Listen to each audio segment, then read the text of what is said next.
From Batsby.blogspot.co.uk, Snake in the Grass.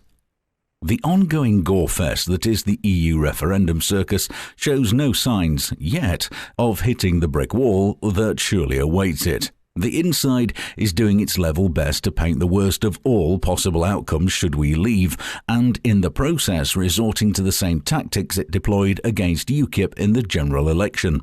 Like the serpent in Eden, Project Fear's slithery messengers rely on repeating the same jaded message and insisting that dissenters are cracked, unhinged, or just plain evil. Go on, vote to stay, just say, just do it.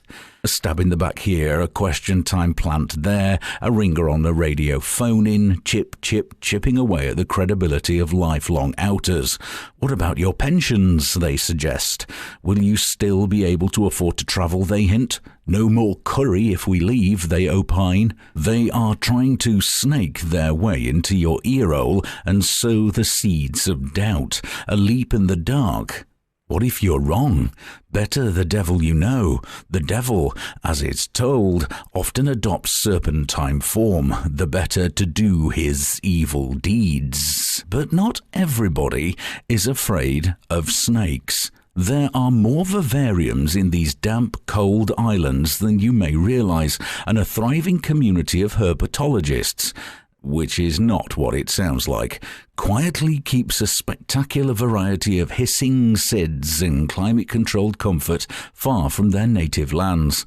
Not all of these exotic Hades worms are strictly legal and rare. Venomous escapees occasionally cause upset in the neighborhood. An epidemic of small pets disappearing is often the first clue. Many snakes, however, are not poisonous at all, and given that they spend most of their time motionless, can become a bit of a bore after a while. A lot of would-be snake charmers quickly go off their captives, and there is a steady and regular exchange of scaly herbiforms, which goes under the radar of general commerce. eBay particularly does a fair bit of trade, and it was in answer to an offering on the auction site that a potential buyer expressed an interest. A young blonde woman, of course she was blonde, you know how this works, right, was seeking a buyer for her pet python, which had outgrown its cramped quarters. She posted a picture of the giant reptile, but, of course, a snake is a snake. And without a feature in the photograph for scale, a 3-foot baby looks much like a 10-foot baby eater.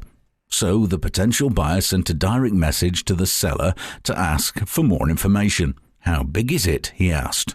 Her reply was simple. It's massive. He responded, perplexed. What do you mean, massive? She wrote back, enormous. The would-be buyer persisted. Yes, but how many feet? For a few hours, there was no reply, so he tried again. How many feet? Eventually, she replied, none. Didn't you see the picture? It's a sodding snake.